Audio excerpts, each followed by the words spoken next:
quoi servaient les sacrifices d'animaux dans l'Ancien Testament s'ils ne pouvaient pas effacer les péchés? Dans Hébreux chapitre 10 verset 4, il est écrit qu'il est impossible que le sang des boucs et des taureaux ôte les péchés.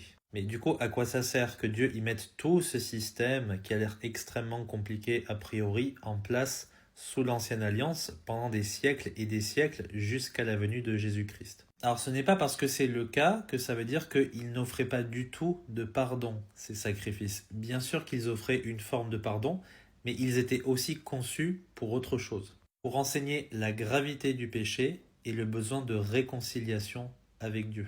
Imaginez le fait de prendre à chaque fois un animal innocent et de le faire mourir à la place d'un homme pécheur. Ça montre que le péché a un coût. Et vu que le sang versé, il symbolisait la vie et la mort, eh bien ça met en lumière la nécessité d'une purification par un substitut. Et tout ça, du coup, sous l'Ancienne Alliance, ça préfigure la gravité du péché et la nécessité d'un médiateur. Tout simplement parce que c'était répétitif. Le fait d'à chaque fois offrir des animaux en sacrifice montrait bien que ça n'effaçait pas complètement les péchés.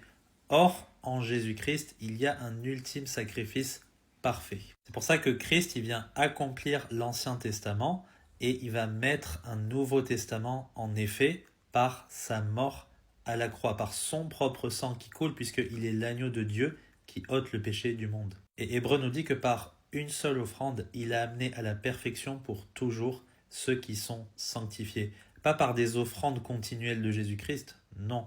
Une seule fois, il est mort et c'est parfait. Pour résumer, Dieu, il s'est choisi un peuple de toutes les nations qui est tout petit et il va leur donner des préceptes, des rites, des commandements à suivre qui vont montrer l'importance d'obéir à Dieu, la gravité du péché, le besoin d'une réconciliation et surtout le besoin d'un médiateur parfait qui va véritablement enlever leurs péchés. C'est le Messie promis, Jésus-Christ, notre Seigneur.